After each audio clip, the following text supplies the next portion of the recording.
মাংস? তার মানে তুই আমার বাসা থেকে মাংস চুরি করে নিয়ে যাচ্ছিলি? আমাকে না বলে তুই আমার বাসা থেকে মাংস নিয়ে যাচ্ছিলি কেন? তোকে এই সাহসটা কে দিয়েছে? ভাই গোস্ত লাগবে। গোস্ত কেজি কত? গোস্ত কেজি ভাই সাহেব 800 টাকা। আচ্ছা 1.5 কেজি দাও, কিছু কমায় রেখো। আচ্ছা ঠিক আছে।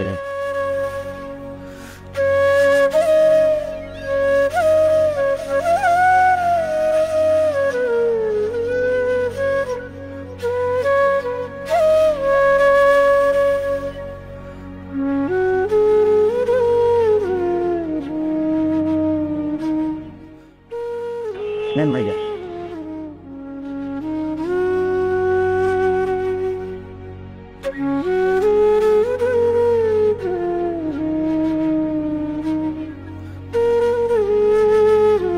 আচ্ছা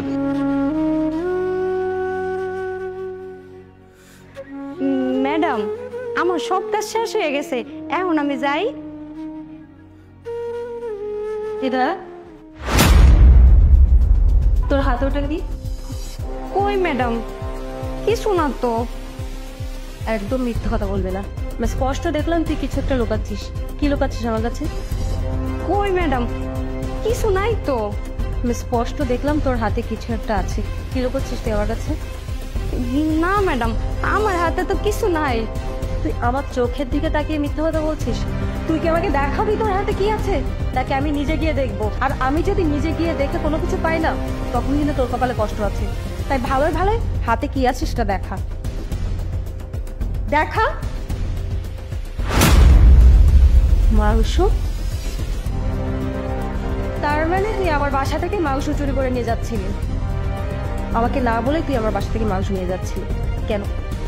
তোকে এই সাহসটা কে দিয়েছে? তুই আমার কাছে জিজ্ঞেস করতে পারতি।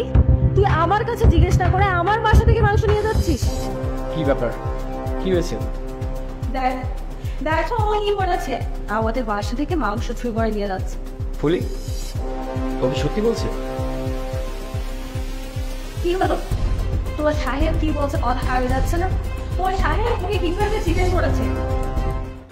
সাহেব, এই মাংসটা আমি আমার খাওয়ানোর লাগে নেই নাই। বাসায় আমার ছোট্ট একটা বাচ্চা, ও বায়না ধরছে আজকে তো ঈদের দিন, গরুর মাংস দিয়ে ভাত খাইবো। আপনারা যে টাকা আমার বেতন দিছেন ওইটা বাসা ভাড়া দিয়ে শেষ।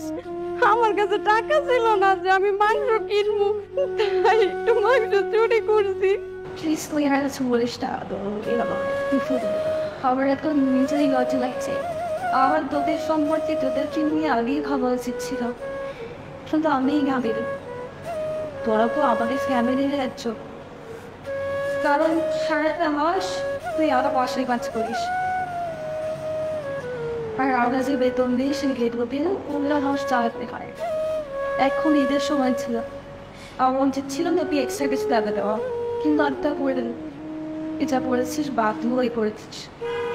আর এই কাজে তোর লজ্জা পাওয়ার কিছু নেই।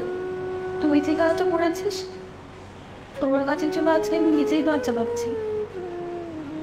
কারণ আর এদিকে যদি আমি তোর দিকটা চিন্তা করতাম তাহলে তুই কখনো আমাদের খাস পেতে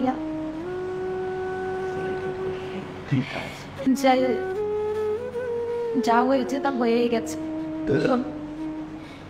আজকে যে ব্যাপারটা হয়েছে এটা কখনো মাথায় আনবি না, আমি মাথায় রাখবো না। আজকে তুই তো বাচ্চাকে একটু মাসে দিয়ে নিয়ে আয়। আজকে সবাই মিলে আমরা একসঙ্গে ঈদের খাবার খাবো।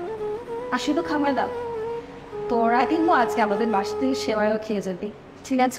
তোর জানা